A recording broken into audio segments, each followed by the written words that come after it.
வணக்கம், நான் நயினார் நாகேந்திரன் பேசுகிறேன். வரும் 22ஆம் தேதி மதுரையில் முருக பக்தர்கள் மாநாடு நடைபெற இருக்கிறது. அனைவரும் கலந்து கொண்டு சிறப்பிக்குமாறு அன்போடு வேண்டுகிறேன். நன்றி, வணக்கம். முருக பக்தர்கள் மாநாடு ஜூன் 22 மதுரையில். இடம் அம்மா திடல், பாண்டிக்கோவில் அருகில். முருகன் அருள் பெற அழைக்கின்றார்கள். பாஜக சிந்தனையாளர் பிரிவு, தமிழ்நாடு. பலுச்சிஸ்தான்ல கிட்டத்தட்ட ஒரு 3 தாக்குதல் சம்பவங்கள் நடந்திருக்கு. அது என்னென்னு பார்ப்போம். ஃபர்ஸ்ட் தாக்குதல் அப்படிங்கிறது பலுச்சிஸ்தான்ல இருக்கக்கூடிய இந்த ஜாஃபர் எக்ஸ்பிரஸ் ரயிலை மையப்படுத்தி தாக்குதல் நடத்தியிருக்கிறாங்க. பாகிஸ்தானுடைய ராணுவத்திற்கு தேவையான மிக முக்கியமான திங்ஸ்ல இருந்து எல்லா விஷயமே இந்த எக்ஸ்பிரஸ் ரயில் மூலியமா தான் போகுது. ஸோ அந்த படைக்கு தேவையான பொருட்களை இந்த எக்ஸ்பிரஸ் ரயில் கொண்டு போகுது அப்படிங்கிறதுனால தான் அதை எதிர்த்து தாக்குதல் அப்படின்ட்டு அவங்க சொல்லி இந்த தாக்குதல் சம்பவம் நடத்தியிருக்கிறாங்க. பாகிஸ்தானுக்காக உளவு பார்த்த ஒரு ஏஜென்ட், வெளிப்படையா சொல்லணும் அப்படின்னா ஐஎஸ்ஐ ஏஜென்ட். அந்த ஐஎஸ்ஐ ஏஜென்ட்டுக்கு மரண தண்டனை விதித்திருக்கிறது பலுச்சிஸ்தான் லிபரேஷன் ஆர்மி. நஹீலா குவாட்ரி பலூச் இவங்க பலுச்சிஸ்தானுடைய எக்ஸல் கவர்மெண்ட்டுடைய பிரைம் மினிஸ்டரா இருக்கிறாங்க. இவங்க ஒரு முக்கியமான ஒரு செய்தியை சொன்னாங்க. என்ன அப்படின்னா, எங்க பலுச்சிஸ்தான்ல இருக்கக்கூடிய பெண்களை பாகிஸ்தான் ராணுவம் கற்பழிக்கிறது. அது மட்டும் இல்லாம இதற்கு சைனாவுடைய அந்த அதிகார மையமும் துணை செய்கிறது. ஈரான்ல இப்போ ஒரு ரெஜிம் சேஞ்சை நோக்கி அமெரிக்காவும் இஸ்ரேலும் மிக கடுமையான விஷயங்களை காய்களை நகர்த்திட்டு இருக்காங்க. தாக்குதல் அதிகரிச்சிட்டு இருக்கு அப்படிங்கறத பாக்குறோம். சோ ஈரானுக்கு ஒரு தீர்வு வரும் வரை, ஈரான்ல ஒருவேளை ரெஜிம் சேஞ்ச் வரப்போதா, அங்க இஸ்ரேலுக்கு ஆதரவான ஒரு அரசாங்கம் இருக்குமா, இல்ல அமெரிக்காவுக்கு ஆதரவான அரசாங்கம் இருக்குமா, இல்ல அலி கமேனியோட அரசாங்கமே தொடருமா அப்படிங்கிற 3 ஆப்ஷன் இருக்கு. சோ இந்த 3ல என்ன நடக்குது அப்படிங்கறத பார்த்துட்டு தான் இந்த பலுச்சிஸ்தான் அப்படிங்கிற அந்த மாகாணத்துல நாம எடுக்க வேண்டிய ஸ்டாண்ட் என்ன அப்படிங்கிற அடுத்த கட்டத்தை நோக்கி இந்தியா நகரும் அப்படின்னு எதிர்பார்க்கலாம். ஒரு பக்கம் ஷவாஸ் ஷெரீப் நான் இந்தியாவுக்கு எதிராக ஒரு கூட்டமைப்பை அமைக்க போறேன் அப்படின்னு சொல்லிட்டு துருக்கி, அஜர்பைஜான் கூட போய் ஒரு மீட்டிங் போடுறாரு. இன்னொரு பக்கம் அசிம் முனீர் என்னடானா வெள்ளை மாளிகையில போய் அங்க காலில் விடுறாரு. இன்னொரு பக்கம் இந்த அவங்களோட டிஃபென்ஸ் மினிஸ்டர் கவாஜா என்ன சொல்றாருன்னா, நான் அமெரிக்காவுக்கு எச்சரிக்கை கொடுக்குறேன்னு சொல்லிட்டு சைனா ஆதரவோடு அவர் பேசுறாரு. இது எல்லாம் ஒரு நாடா? ஒரு நாட்டுல ஒரு அரசாங்கத்துக்கு ஒரு நிலைப்பாடு இருக்கலாம், ஆனா ஒரு அரசாங்கத்திற்கு கிட்டத்தட்ட 3 நிலைப்பாடுகள் அப்படின்னா அது வெறும் இந்த இஸ்லாமாபாத் அரசாங்கத்தை மட்டும்தான் சேரும். ஆதரணியர்களுக்கு அன்பு வணக்கம். பாகிஸ்தானுடைய பலுச்சிஸ்தான் மாகாணத்தில் அங்கே ஒரு தனிநாடு கேட்டு மிகப்பெரிய ஒரு போராட்டம் எத்தனை வருஷங்களாக போயிட்டு இருக்கு அப்படிங்கிறத நம்ம கடந்த காணொலிகளை நிறைய பார்த்துருக்குறோம். இப்போ அது சம்பந்தமான ஒரு மிக முக்கியமான ஒரு சிக்னல் இந்திய அரசிடம் வந்திருக்கு. அந்த சிக்னல் என்ன, அந்த சிக்னலுடைய பின்னணி என்னன்னு பார்க்கறதுக்கு முன்பா பலுச்சிஸ்தானில் கிட்டத்தட்ட ஒரு 3 தாக்குதல் சம்பவங்கள் நடந்திருக்கு. அது என்னென்னு பார்ப்போம். ஃபர்ஸ்ட் தாக்குதல் அப்படிங்கிறது பலுச்சிஸ்தானில் இருக்கக்கூடிய இந்த ஜாஃபர் எக்ஸ்பிரஸ் ரயிலை மையப்படுத்தி தாக்குதல் நடத்தியிருக்கிறாங்க. இந்த தாக்குதலை பலுச்சிஸ்தான் ரிபப்ளிகன் கார்ட்ஸ் அப்படிங்கிற அந்த அமைப்பு தாக்குதலை நடத்தியிருக்கு. குறிப்பாக ஜக்கோபாத் அப்படிங்கிற அந்த பகுதியில் அந்த ஜாஃபர் எக்ஸ்பிரஸ் ரயில் போயிட்டு இருக்கும்போது தண்டவாளத்தில் குண்டு வைக்கப்பட்டுகிறது. அந்த குண்டு ரிமோட் மூலிமா கண்ட்ரோல் பண்ணி வெடிக்கக்கூடிய குண்டு. அது கரெக்டாக அந்த ஜாஃபர் எக்ஸ்பிரஸ் வரும்போது அதை ட்ரிகர் பண்ணி அந்த குண்டை வெடிக்க வைக்கிறாங்க. ஸோ இதனால் என்ன ஆச்சு அப்படின்னா, அந்த ட்ரெயினுடைய ஒரு 6 பெட்டி டீரைல் ஆயிடுச்சு. அதாவது அந்த ட்ராக்கை விட்டு அது கீழே அது விபத்துக்குள்ளாயிருக்கு அப்படிங்கிறத பார்க்குறோம். இந்த சம்பவத்தை ஏன் செய்கிறோம் அப்படின்னு சொல்கிறதுக்கு அவங்க என்ன சொல்கிறாங்க அப்படின்னா, பாகிஸ்தானுடைய இராணுவத்திற்கு தேவையான மிக முக்கியமான திங்ஸ்லேருந்து எல்லா விஷயமே இந்த எக்ஸ்பிரஸ் ரயிலேருந்து தான், இந்த எக்ஸ்பிரஸ் ரயில் மூலியமாக தான் போகுது. ஸோ அவங்கள பொறுத்த வரைக்கும் பாகிஸ்தான் அவங்கள ஆக்கிரமித்து வைத்திருக்கக்கூடிய ஒரு படை, அவங்களை ஆக்கிரமித்து வைத்திருக்கக்கூடிய இஸ்லாமாபாத்தையும் ஒரு படை. ஸோ அந்த படைக்கு தேவையான பொருட்களை இந்த எக்ஸ்பிரஸ் ரயில் கொண்டு போகுது அப்படிங்கிறதுனால தான் அதை எதிர்த்து தாக்குதல் அப்படின்ட்டு அவங்க சொல்லி இந்த தாக்குதல் சம்பவம் நடத்தியிருக்கிறாங்க. இது ஒன்று. ரெண்டாவது பாருங்க, தேரா பக்தி அப்படிங்கிற ஒரு பகுதியில் பாகிஸ்தானுடைய state owned oil case company, அதாவது பாகிஸ்தானுக்கு பிபிஎல்னு சொல்லக்கூடிய பாகிஸ்தான் பெட்ரோலியம் லிமிடெட் கம்பெனி இருக்குது. இந்த கம்பெனிக்கு பலுச்சிஸ்தானில் ஏற்கனவே கேஸ் எடுக்கக்கூடிய ஒரு மிக முக்கியமான ஒரு ஆயில் அண்ட் கேஸ் ஸ்டேஷன்ஸ் இருக்குது. அந்த பகுதியை சேர்ந்த அந்த இடத்துல நிர்வாகத்தில் ரொம்ப முக்கியமான ஒரு 3 அதிகாரிகள் கொலை செய்யப்பட்டிருக்கிறார்கள். இதுக்கும் இந்த இயக்கம் பொறுப்பேற்றிருக்காங்க அப்படிங்கிறத பார்க்குறோம். போன முறை இந்த தாக்குதல் நடந்தப்போ நம்ம என்ன சொன்னோம் அப்படின்னா, இப்போ இதனால கராச்சி அப்புறம் இந்த பஞ்சாப் மாநிலத்துக்கு போக வேண்டிய இந்த கேஸே தடைப்பட்டிருக்கும். ஏன்னா அந்த கேஸ் போகக்கூடிய இடத்துல இந்த பாம் அப்படின்னு ட்ரிகர் ஆகி அது வந்து வெடிச்சுது. ஸோ அங்கே அந்த தாக்குதல் அப்படிங்கிறது வந்து நடந்தது. ஸோ இப்போ வந்து அதுக்குள்ளே வேலை செய்யக்கூடிய அதிகாரிகளே வந்து கொலை செய்யக்கூடிய அந்த தாக்குதல் அப்படிங்கிறது அங்கே இருக்கக்கூடிய அந்த போராளிகள் குழுக்களால் வந்து நடத்தப்பட்டிருக்கிறது. ஸோ அடுத்து என்ன மாதிரியான ஒரு தாக்குதல் வந்து நடந்துகிட்டு இருக்கு அப்படிங்கிறத நம்ம வந்து பார்க்குறோம். இதில் மூன்றாவது என்ன அப்படின்னா, பாகிஸ்தானுக்காக உளவு பார்த்த ஒரு ஏஜென்ட், வெளிப்படையாக சொல்லணும் அப்படின்னா ஐஎஸ்ஐ ஏஜென்ட். அந்த ஐஎஸ்ஐ ஏஜென்ட்டுக்கு மரண தண்டனை விதித்திருக்கிறது பலுச்சிஸ்தான் லிபரேஷன் ஆர்மி. அவங்க தனியாக வந்து இராணுவம் நடத்துகிறாங்க அப்படிங்கிறத தாண்டி அவங்க தனியாக ஒரு ராஜாங்கத்தையே நடத்த தொடங்கிட்டாங்க அப்படிங்கிறதுக்கு இது எல்லாமே ஒரு உதாரணம். ஐஎஸ்ஐ ஏஜென்ட்டுக்கு வந்து மரண தண்டனை விதிச்சிருக்கிறாங்க. இது வந்து ஒரு சிக்னல். அதுவும் குறிப்பாக இந்த இஸ்லாமாபாத் அரசாங்கம் வந்து எந்த மாகாணம் எப்படி போனாலும் வந்து நமக்கு பரவாயில்ல, நமக்கு வந்து நம்மளுடைய ஐஎஸ்ஐ இருக்குது, நம்மளுடைய நாட்டுடைய முதுகெலும்பே அதுதான் அப்படின்னு வந்து பார்த்துட்டு இருக்கக்கூடிய அந்த சூழலில் அதே அமைப்பை சேர்ந்த ஒருவனுக்கு தூக்கு தண்டனை வந்து கொடுக்குறாங்க அப்படின்னா பலுச்சிஸ்தான் லிபரேஷன் ஆர்மி பாஸ் பண்ணுற மெசேஜ் அப்படிங்கிறது இஸ்லாமாபாத் அரசாங்கத்துக்கு வந்து எச்சரிக்கை கொடுக்கும் விதமாக இருக்குது.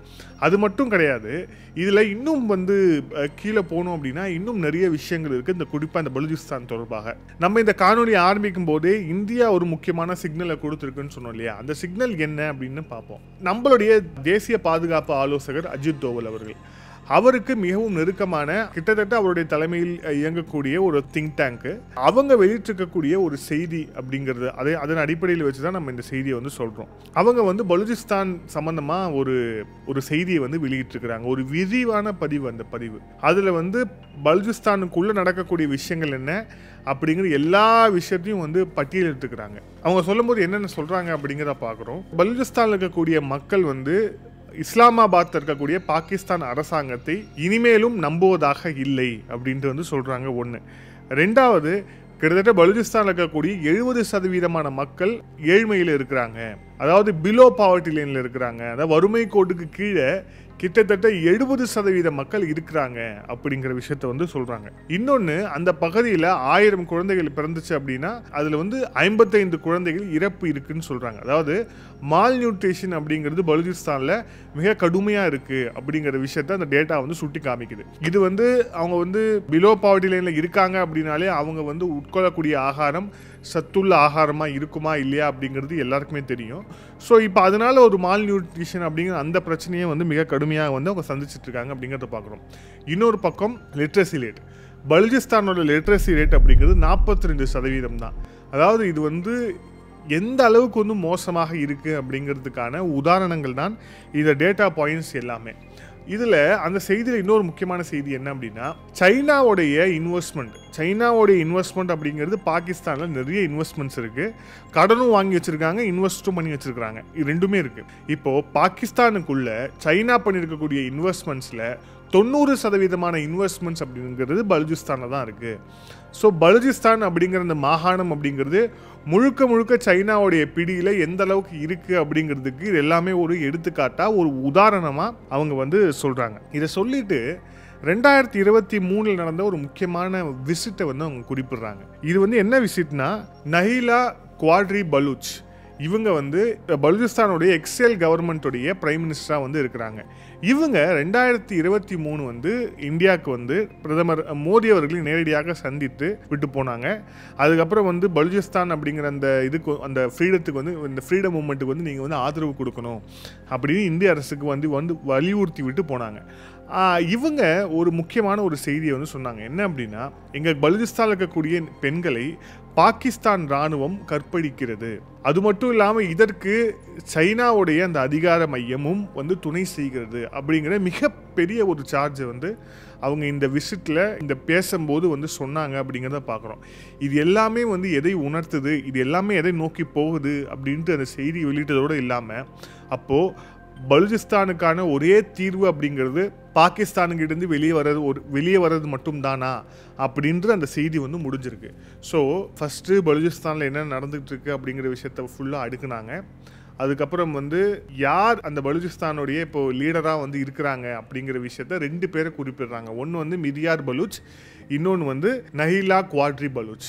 இந்த 2 பேரையும் வந்து அவங்க குறிப்பிட்டிருக்கிறாங்க. குறிப்பிட்டு கடைசியில் முடியும் போது, அப்போது பலுச்சிஸ்தானுக்கான ஒரே தீர்வு அப்படிங்கிறது பாகிஸ்தான் கிட்டேருந்து விடுதலை பெறுவது மட்டும்தானா அப்படின்ட்டு அவங்க முடிச்சிருக்காங்க. அப்படின்னா இது கொடுக்கக்கூடிய தெளிவான மெசேஜ் என்னென்னா, இந்திய அரசாங்கத்துடைய ஒரு ஸ்டாண்டை வந்து இவங்க வெளிப்படுத்தியிருக்கிறாங்க. அதுவும் குறிப்பாக நம்மளுடைய பாதுகாப்பு ஆலோசகர் அஜித் தோவல் அவர்களுக்கு நெருக்கமான ஒரு அமைப்பு இது அப்படிங்கிறதால அதில் வந்து வெளியே வந்திருக்கக்கூடிய செய்தி என்ன உணர்த்துது அப்படின்னா, இந்திய அரசாங்கமும் இதை நோக்கி நகர்ந்து கொண்டிருக்கிறாங்க. குறிப்பாக பலுச்சிஸ்தான் அப்படிங்கிற இந்த தனி மாகாணம், இந்த மாகாணத்துக்குள்ளே அந்த இருக்கக்கூடிய அந்த விடுதலை குரல்களை அங்கீகரிப்பு தொடர்பான ஒரு மிக முக்கியமான ஒரு முடிவை நோக்கி இந்திய அரசாங்கம் நகர்ந்து விட்டது அப்படிங்கிறதுக்கான ஒரு மிக முக்கியமான ஒரு சிக்னல் இது. இந்த சிக்னல் யாருக்கு புரிஞ்சிருக்கோ இல்லையோ, இஸ்லாமாபாத் அரசாங்கத்துக்கு மிக நிச்சயமாக புரிஞ்சிருக்கும். அது மட்டும் இல்லாமல் அப்போது சரி, அப்போ எப்போ அறிவிப்பாங்க அப்படின்னு ஒரு கேள்வி இருக்குது. எப்போ அறிவிப்பாங்கன்னு எதிர்பார்க்கப்படுது அப்படின்னா, இப்போது பலுச்சிஸ்தான் அப்படிங்கிற அந்த மாகாணம் ஈரானோட கிட்டத்தட்ட வந்து மிக முக்கியமான ஒரு பார்டர் ஏரியாவை வந்து பகிர்ந்துட்டுருக்கு அப்படிங்கிறத பார்க்குறோம். ஸோ ஈரானில் இப்போது ஒரு ரெஜிம் சேஞ்சை நோக்கி அமெரிக்காவும் இஸ்ரேலும் மிக கடுமையான விஷயங்களை வந்து காய்களை நகர்த்திட்டு இருக்கிறாங்க. தாக்குதல் வந்து அதிகரிச்சிட்ருக்கு அப்படிங்கிறத பார்க்குறோம். ஸோ ஈரானுக்கு ஒரு தீர்வு வரும் வரை, ஈரானில் ஒருவேளை ரெஜிம் சேஞ்ச் வரப்போதா, அங்கே வந்து இஸ்ரேலுக்கு ஆதரவான ஒரு அரசாங்கம் இருக்குமா, இல்லை அமெரிக்காவுக்கு ஆதரவான அரசாங்கம் இருக்குமா, இல்லை அலி கமேனியோட அரசாங்கமே தொடருமா அப்படிங்கிற 3 ஆப்ஷன் இருக்குது. நீங்கள் யோசிக்கலாம், ஏன் இஸ்ரேல் ஆதரவு அரசாங்கம் அமெரிக்கா ஆதரவு அரசாங்கம்னா ரெண்டும் வேறு வேறு தான். ஸோ இந்த 3ல் என்ன நடக்குது அப்படிங்கிறத பார்த்துட்டு தான் இந்த பலுச்சிஸ்தான் அப்படிங்கிற அந்த மாகாணத்தில் நாம் எடுக்க வேண்டிய ஸ்டாண்ட் என்ன அப்படிங்கிற அடுத்த கட்டத்தை நோக்கி இந்தியா நகரும் அப்படின்னு எதிர்பார்க்கலாம். இப்போ ஒருவேளை ஃபார் எக்ஸாம்பிள் ஈரானில் இஸ்ரேல் ஆதரவு கொண்ட ஒரு அரசாங்கம் அங்கே வருதுன்னு வச்சுப்போம். அது வருது அப்படின்னா மிக தெளிவான சிக்னல், இந்த பலுச்சிஸ்தான் அப்படிங்கிற அந்த மாகாணத்தை நோக்கி இந்தியாவுடைய நகர்வு அப்படிங்கிறது மிக தீவிரமாக இருக்கும் அப்படின்னு நம்ம எடுத்துக்கலாம். அதே மாதிரி இந்த மாகாணத்துக்கு வந்து விடுதலை தருவது அப்படிங்கிறது எந்த அளவுக்குனா, கிட்டத்தட்ட பாகிஸ்தானில் இருக்கக்கூடிய 43% நிலப்பரப்பை கொண்ட ஒரு மாகாணம் அப்படிங்கிறது விடுதலை பெறுது அப்படின்னா பாகிஸ்தான் 2ஆக உடைகிறது அப்படிங்கிறதுக்கான சிக்னல் அது. ஒருவேளை ஈரானில் ஏற்பட போகிற மாற்றம் அப்படிங்கிறது எதையும் சேர்த்து பாதிக்க போகுது அப்படின்னா பலுச்சிஸ்தான்லேயும் சேர்த்து தான் பாதிக்க போகுது. இதுக்காக தான் வந்து நோபல் பரிசு கொடுக்கணும், நீங்கள் வந்து எங்களுக்கு வந்து எல்லாமே ஆதரவாக இருக்கணும்னு சொல்லிட்டு அசீம் முனீர் போய் வெள்ளை மாளிகையில் ஆடின அந்த ட்ராமாக்கெல்லாம் இதுதான் ஒரு மிக முக்கியமான காரணம். இவங்க ஆடின ட்ராமா வந்து யார் இரிட்டேட் பண்ணுதோ இல்லையோ பீஜிங் இரிட்டேட் பண்ணும். ஏன்னா அந்த சைனாவுடைய அந்த பேரரசர் தலைமையில் அந்த அரசாங்கம் கிட்டத்தட்ட 90% இன்வெஸ்ட்மெண்ட்டை வந்து பலுச்சிஸ்தானில் பண்ணிட்டு வந்து உட்காந்துட்டு இருக்கிறாங்க. ஆனால் இவங்க வந்து அமெரிக்காவில் போய் கூப்பிட்றாங்க அப்படின்னா அப்போ எந்த அளவுக்கு நம்ம என்ன செய்கிறோம் அப்படிங்கிற அந்த ஒரு ஐடியா கூட இல்லாமல் இந்த இஸ்லாமாபாத் அரசாங்கம் எந்த அளவுக்கு குழப்பமாக இருக்காங்க. ஒரு பக்கம் ஷவாஸ் ஷெரீஃப் வந்து நான் வந்து இந்தியாவுக்கு எதிராக ஒரு கூட்டமைப்பை வந்து அமைக்க போகிறேன் அப்படின்னு சொல்லிட்டு துருக்கி அஜர்பைஜான் கூட போய் ஒரு மீட்டிங் போடுறாரு. இன்னொரு பக்கம் அசீம் முனீர் என்னடானா வெள்ளை மாளிகையில் போய் அங்கே காலில் விடுறாரு. இன்னொரு பக்கம் இந்த உங்களுடைய டிஃபென்ஸ் மினிஸ்டர் கவாஜா என்ன சொல்கிறாருன்னா, நான் அமெரிக்காவுக்கு எச்சரிக்கை கொடுக்குறேன்னு சொல்லிட்டு சைனா ஆதரவோடு அவர் பேசுகிறாரு. இது எல்லாம் ஒரு நாடா? ஒரு நாட்டில் ஒரு அரசாங்கத்துக்கு ஒரு நிலைப்பாடு இருக்கலாம், ஆனால் ஒரு அரசாங்கத்திற்கு கிட்டத்தட்ட 3-4 நிலைப்பாடுகள் அப்படின்னா அது வெறும் இந்த இஸ்லாமாபாத் அரசாங்கத்தை மட்டும்தான் சேரும். இது எல்லாமே அவங்களுக்கு எங்கே எதிரொலிக்க போகுதுன்னா பலுச்சிஸ்தான்லையும் கைபர் பக்துங்வாலையும் சிந்து மாகாணத்திலையும் அவங்க எதிரொலிக்க போகுது. அதில் என்ன நடக்க போகுது அப்படிங்கிறத வந்து பொறுத்து பார்ப்போம். So judgment day for Iran is not only for Iran, it's also for Pakistan and Balochistan. மீண்டும் இன்னொரு காணொலியில் சந்திப்போம். அதுவரை நன்றி, வணக்கம்.